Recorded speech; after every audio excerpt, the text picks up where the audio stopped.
Crystal is finally done, and I am officially free from the shackles of mid-1990s anime remakes. That's right, my friends, this week's episode was the conclusion of the Black Moon arc, the end of Sailor Moon Crystal, but I have a feeling that this is not going to be the end of this series. This episode heavily indicated that we are going to get some more Sailor Moon anime in the future, and hopefully it'll be higher quality than this series was, because when compared to its mid-1990s counterpart, I didn't like this one that much. In fact, I'd say it's a painfully average anime series. However, there are some shining moments. The finale, on the other hand, just goes by real quick. And is it just me, or are the villains in Sailor Moon made out of glass? They're all defeated in one attack. And that's what happens in this week's episode. I was sort of expecting this big epic battle where the Sailor Senshi, Sailor Moon, Tuxedo Mask, Chibiusa, Neo Queen Serenity, and everybody else was just gonna team up and battle against this gigantic alien skull in space. And what happens is, half of these guys are cut away, and then we get Sailor Moon, Tuxedo Mask, and Chibiusa. Tuxedo Mask doesn't do anything aside from just stand around, and then you have Sailor Moon and Chibiusa, who completely just destroy this thing with one attack from their plasticky looking toy rod weapons.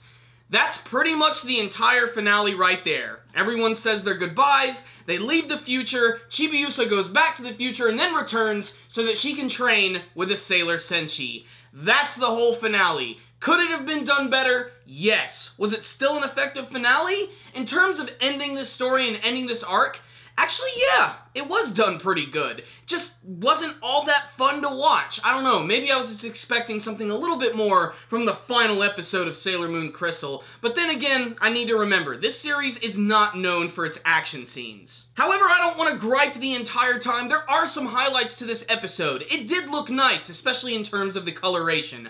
I especially love the look of Planet Nemesis and Wise Man. Originally, I didn't like the whole alien skull look because in the original series, it was this multicolored human-looking skull, but they made it look really cool this week. Just all the effects when it's hanging around in space and all the weird, creepy red ethereal energy that's actually hanging around it. It looked really nice and menacing. It's just a shame that it was defeated so easily. And then, of course, there's all the goodbye scenes with the future versions of the Sailor Senshi and Neo Queen Serenity. I love the fact that it doesn't matter if they change history, they still have to see each other. We're really glad that the entire space-time continuum hasn't been destroyed by the future and past selves meeting each other. But then again, this isn't Back to the Future. This is Sailor Moon frickin' Crystal. We solve our problems with the power of friendship and love. To me, the most exciting aspect about the final episode of Sailor Moon Crystal is really the fact that all of the Sailor Senshi and Sailor Moon herself get these big power-ups thanks to Neo Queen Serenity. All of the Sailor Senshi get these cool power-ups, which are basically very similar to Captain Planet's powers, except not really. You know, there's like war, love, wisdom, protection, all that other jazz. It's pretty okay, but, you know, Sailor Moon gets her cosmic powers, and we just don't get to see them in action. But again, it's hinted at that we are going to see more of this because, of course, Chibiusa is going to be training with Sailor Moon and their group. She's going to be living with them. One scene that I found unintentionally funny, and mostly because I just don't like the character, is the one scene where Chibiusa is getting ready to return to her mother and father in the 30th century, and Usagi runs home, she starts to cry, and then she's confronted by Chibiusa, who says, "I'm sorry, all I've done the entire time is annoy you," and I just could not help but yell out, "Yes! You admit it! Chibiusa, you annoyed the hell out of me!"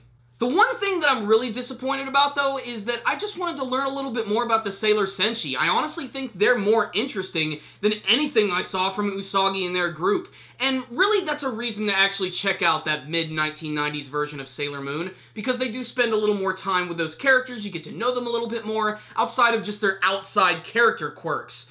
Otherwise, as a whole, the entire Sailor Moon Crystal, I think, is just an okay remake of an okay manga series. I don't know why the 1990s version sticks out to me so much. Maybe it's because I grew up with it, maybe it's because it's nostalgic, maybe it's because they actually do take the time to actually make you care about the characters a little bit more. All I know is, this series was just alright. It's just a supplement to the Sailor Moon fans. If you liked the manga version, if you liked the 1990s version, check out this series, watch the whole thing. You might see something you like. You might even enjoy it a lot more than the original version, especially if you're a big manga buff. So what's the rundown on this week's episode? Very simple, my friends. An okay finale that wraps up everything and gets things set up for the next part of the Sailor Moon story. All of the characters get their final moments, albeit a lot of these Sailor Senshi just sort of get off-screened, especially at the end, where you get a few small scenes with them interacting with the side characters, which is something I kind of wanted to learn a little bit more about, but frankly, we're just not going to get it. Maybe it is something that is expanded upon in the manga version. I don't know. I don't read that. All I know is it just felt like the original 1990s version of Sailor Moon had a little more heart behind it. I'm not sure why. Maybe it's because they were allowed to take more time with it. Maybe it's because they were sort of developing the anime series as the manga was also going on at the same time. All I know is, this was still a pretty nice experience. It wasn't that off-putting, and honestly, I did have a lot of fun reviewing this entire series. And the main reason I reviewed it is because it's the type of show that I frankly just never watch. But I got a lot of requests from it, and I'm just like, am I really gonna watch Sailor Moon? And it just sort of snowballed from there. I just decided if I'm gonna watch the first couple episodes, I might as well see this thing to the end. But what was most excruciating about it is the fact that it was a bi-weekly anime series, and there was the occasional time when they would take a break, so you would always have to wait a really long time to get the next episode, and sometimes that episode just wouldn't do much or wouldn't move the story along. Also, the series was very formulaic, which of course was sort of playing into its Senshi or its like Super Sentai roots, because this is basically what this is. It's a Super Sentai series, except with female characters and the fact that they're wearing sailor suits.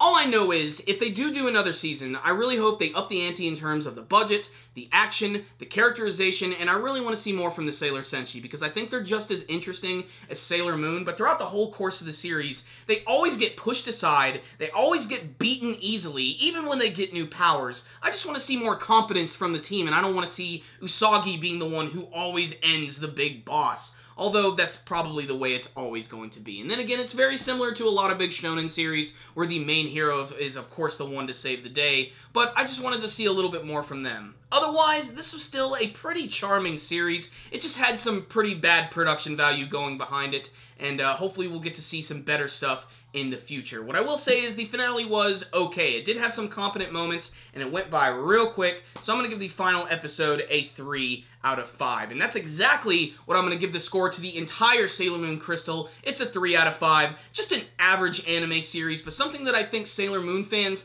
will definitely enjoy. But when compared to the original version, I just like that one a lot more. So there it is. That's my thoughts on Sailor Moon Crystal. This was a ridiculous process reviewing this anime series. I wanted to rip out what little hair that I had, but you know what?